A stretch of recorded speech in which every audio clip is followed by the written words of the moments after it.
Now an opportunity for Saudi Arabia. 2022 কাতার বিশ্বকাপে প্রথম ম্যাচে সৌদি আরবের বিপক্ষে অপ্রত্যাশিত হার দিয়ে যাত্রা শুরু করেছিল আর্জেন্টিনা। সেই ধাক্কা সামলে শেষ পর্যন্ত তৃতীয়বারের মতো বিশ্বকাপের স্বাদ পায় আলবিসেলেস্তারা। একই সঙ্গে 36 বছরের ট্রফির খরা ঘোচায় লিওনেল স্কালোনির দল।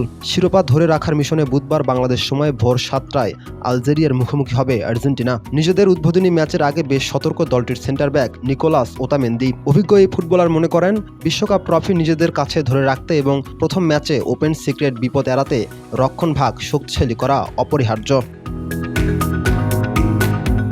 আলজেরিয়া ম্যাচ পূর্ব সংবাদ সম্মেলনে ওতামেন্দি বলেন, আমাদের সামনে কাতার টুর্নামেন্টের শুরুর উদাহরণ আছে। যে কোনো দলই আমাদের জন্য পরিস্থিতি কঠিন করে তুলতে পারে, তাই আমাদের নিজেদের স্বাভাবিক খেলাটা খেলতে হবে। আলজেরিয়ার ভালো খেলোয়াড় আছে, আমাদের আক্রমণ রক্ষণ উভয় ক্ষেত্রে ভালো করতে হবে। আমরাও প্রতিপক্ষের জন্য পরিস্থিতি কঠিন করে তুলতে পারি। সার্বিকভাবেই আমাদের রক্ষণ ভাগে একটি শক্তিশালী কাঠামো তৈরি করার চেষ্টা করতে হবে।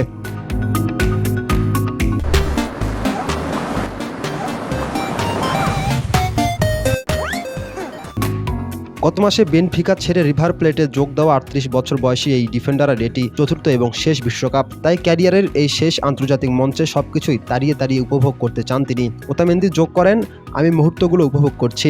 জাতীয় দলের হয়ে এটাই আমার শেষ বিশ্বকাপ। আমি প্রতিটি দিন আমার সতীর্থদের সঙ্গে কাটানোর সময়টি উপভোগ করছি। দেশের প্রতিনিধিত্ব করার চেয়ে দারুণ কিছু আর হতেই পারে না। রাকিব হাসান, ইত্তেফাক নিউজ।